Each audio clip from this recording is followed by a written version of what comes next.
हम लोग फूलों से जान पहचान पढ़ रहे थे, है ना।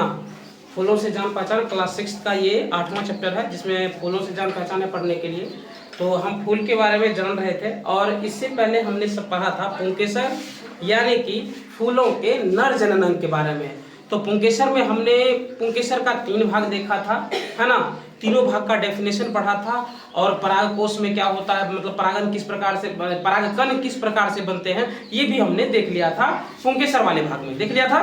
चलो आज इसी में थोड़ा सा आगे बढ़ते हैं और समझते हैं कि फूल के जो दूसरे जनन अंग है, जिसको हम लोग स्त्री केसर कहते हैं, क्या कहते हैं, स्त्री केसर कहते हैं, उसके कौन कौन से अंग है और उसके कौन कौन से भाग हैं। क्योंकि हमने पुरुष के बारे में पढ़ लिया, अब बच गया स्त्री केसर के बारे में, तो इसके बारे में समझते हैं। तो फूलों के स्त्री केसर यानी कि फूलों के मादा जनन अंग के बारे में हम लोग आज समझते हैं, ठीक है। मतलब मुख्य रूप से हम लोग आज समझेंगे जो फूलों के मादा जनन अंग में 3 भाग हैं। सबसे पहला क्या है, वर्तिकाग्र है। दूसरा क्या है हमारा, दूसरा अवयव तुम्हारा हमारा वर्तिका है। और तीसरा हमारा क्या है, ओवरी यानी कि अंडाशय है, ठीक है। तो इन्हीं तीनों भाग के बारे में आज हम लोग समझेंगे और बात करेंगे, ठीक है। तो चलो इसी में आगे बढ़ते हैं और शुरू करते हैं फूलों के स्त्री जनन अंग के पहले भाग यानी कि वर्तिका के बारे में, ठीक है। या पहले थोड़ा सा हम लोग स्त्री केसर के बारे में समझ लेते हैं कि स्त्री केसर, फूलों के स्त्री केसर होते कैसे हैं। तो देखो, फूलों के स्त्री जनन अंग को हम लोग अंडक, कार्पेल या पिस्टिल कहते हैं। जो फूलों के स्त्री जनन अंग है ना, इसको हम लोग इंग्लिश में कार्पेल या पिस्टिल कहते हैं, लेकिन हिंदी में इसको हम लोग क्या कहते हैं, अंडक कहते हैं। क्या कहते हैं, अंडक कहते हैं, ठीक है। इसे ही गायनोशियम, गायनोशियम भी कहा जाता है, ठीक है। इसे ही हम लोग क्या कहते हैं, दूसरा नाम से क्या है, गायनोशियम कहते हैं। क्या कहते हैं, गायनोशियम कहते हैं, ठीक है। अब यह फूल का महत्वपूर्ण भाग है क्योंकि इसी के द्वारा बीज और फल बनता है। मतलब फूल का एक पहला महत्वपूर्ण भाग तो पुंकेसर पढ़ लिए थे, दूसरा महत्वपूर्ण भाग ये भी है क्योंकि इसी के कारण बीज और फल बनता है, ठीक है। अब आगे बढ़ते हैं, अंडक के बारे में पढ़ते हैं कि अंडक के 3 मुख्य भाग कौन कौन से हैं। फूल के स्त्री भाग को हम लोग क्या कहते हैं, पूरे भाग को अगर हम बात करें, इस पूरे भाग को हम लोग क्या कहते हैं, अंडक कहते हैं। ये फिगर को ध्यान से देख लो, जिसमें हम लोग क्या पढ़ते हैं, ओवरी, स्टाइल और स्टिग्मा, है ना। इस तीनों भाग को अगर मिला दो तो इसको हम लोग क्या पढ़ते हैं, अंडक पढ़ते हैं या कार्पेल या पिस्टिल कहते हैं, ठीक है। समझ में आई बात। तो अब आगे बढ़ते हैं और समझते हैं कि अंडक के 3 मुख्य भाग हैं वो कौन कौन से हैं। ये सारे भाग तुमको अंडक के दिखाई दे रहे होंगे, ठीक है ना। जैसे हम लोग फूल के नर भाग को पुंकेसर कहते थे ना, अब पुंकेसर के 3 भाग को पढ़ रहे थे ना, उसी प्रकार से फूल के स्त्री केसर को हम लोग अंडक कहते हैं, स्टिग्मा कहते हैं, सॉरी कार्पेल कहते हैं या पिस्टिल कहते हैं, ठीक है। और इसी अंडक के 3 मुख्य भाग हैं, जिसको पहला को हम लोग कहते हैं वर्तिकाग्र। क्या कहते हैं हम लोग, वर्तिकाग्र कहते हैं। वर्तिकाग्र को इंग्लिश में हम लोग स्टिग्मा कहते हैं। क्या कहते हैं, स्टिग्मा कहते हैं। तो स्टिग्मा क्या होता है, तो यह अंडक का सबसे ऊपरी भाग होता है।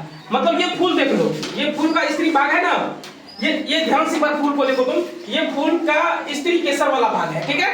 अब स्त्री केसर में जो ये सबसे ऊपर वाला भाग है, ये वाली भाग, मैं इस वाले भाग की बात कर रहा हूँ, ये वाली जो भाग है इसी को हम लोग क्या कहते हैं, स्टिग्मा या वर्तिकाग्र। तुम लोगों को फिगर बनाने में दिक्कत होगी इसलिए मैं इसे मिटा देता हूँ, ठीक है।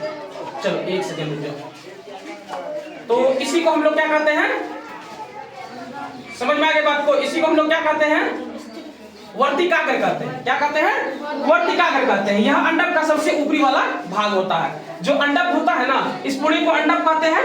और इस अंडक का सबसे ऊपरी वाला भाग क्या कहा गया, स्टिग्मा या वर्तिकाग्र। स्टिग्मा हिंदी में उसको क्या कहते हैं, वर्तिकाग्र कहते हैं। यह थोड़ा चिपचिपा होता है ताकि हवा और कीड़ों द्वारा लाए गए परागकण यानी कि पॉलीग्रेन्स इसमें चिपक जाए। जो मतलब परागकण लाए जाते हैं किसके द्वारा, कीड़ों के द्वारा या हवा के द्वारा।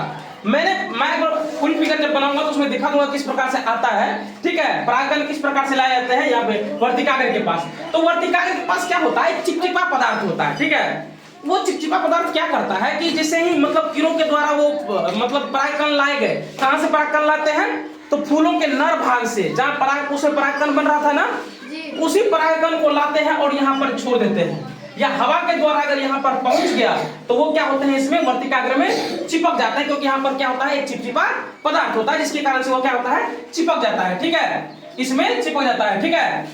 अब यही परागकण यानी कि पॉलिनेशन की पहली जगह होती है।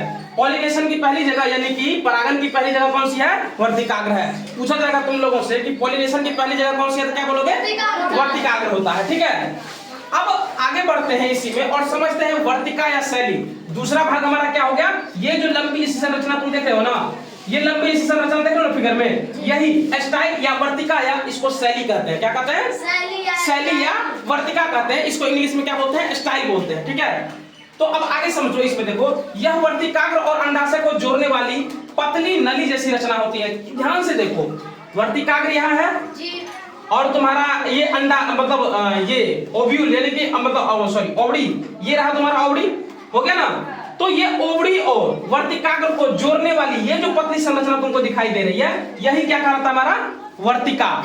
क्या कहलाता है, वर्तिका या शैली। इसी मोटे मतलब ये पतली संरचना होती है। फिगर को लोगों को दिखाने के लिए हम इसको थोड़ा सा मोटा कर दिए हैं, लेकिन ये बिल्कुल पतली संरचना होती है और यही क्या करती है, स्टिग्मा मतलब वर्तिकाग्र और अंडाशय को जोड़ने का काम करती है। क्या करती है, वर्तिकाग्र और अंडाशय को जोड़ने का काम करती है। ठीक है, देखो यही चीज लिखा हुआ, यही वर्तिकाग्र और अंडाशय को जोड़ने वाली पतली नली जैसी रचना होती है। ठीक है, अब परागकण वर्तिकाग्र पर चिपकने के बाद इसी मार्ग से अंडाशय तक पहुंचता है।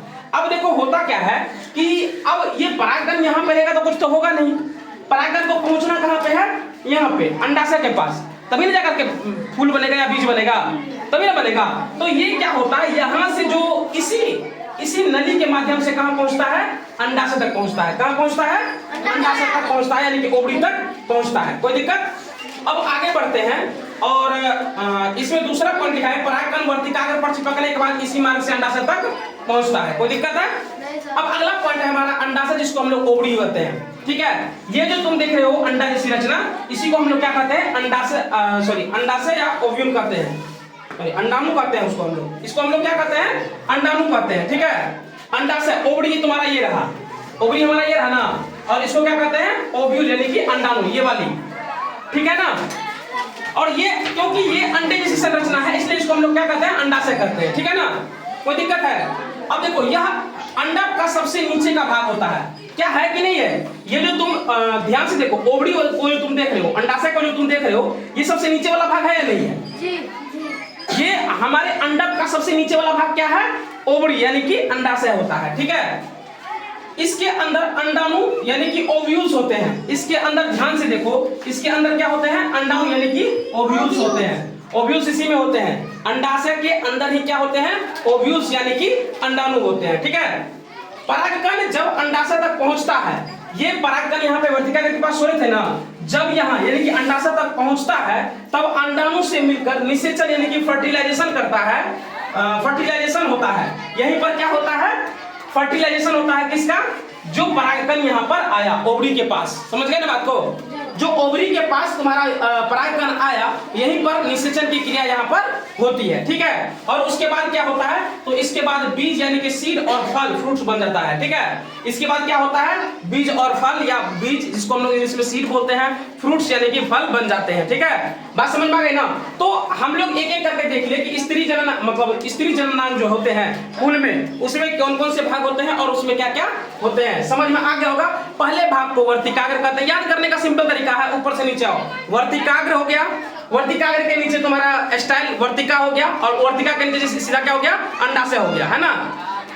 वर्तिकाग्र के नीचे अंडाशय, तीन ही भाग है इसके, किसके, अंडक के तीन ही भाग है, वर्तिकाग्र, उसके बाद तुम्हारा वर्तिका और उसके बाद तुम्हारा अंडाशय। ठीक है, इसी तीन भाग को उम्मीद है तुम लोगों को समझ में आया होगा। और याद करने के लिए तुम ऐसे समझ सकते हो कि वर्तिकाग्र के नीचे वर्तिका, वर्तिका के नीचे सीधा अंडाशय, और अंडाशय के अंदर क्या होता है, अंडाणु होता है। समझ में आ गई बात। ठीक है, फिलहाल आज के इस क्लास में हम लोग इतना ही पढ़ेंगे, आगे क्लास में हम और आगे चीज समझने की कोशिश करेंगे। ठीक है, आगे हम लोग ये भी समझेंगे कि एक मतलब एक लिंगी फूल क्या होता है, द्विलिंगी फूल क्या होता है ना, ये सब चीज समझने के बाद मतलब अब ये समझ में आ गया है ना फूल के नर और स्त्री जनन के बारे में, तो आगे और डिटेल्स में हम उसको वो चीज समझ में आ जाएगी। ठीक है, फिलहाल आज के लिए इतना ही।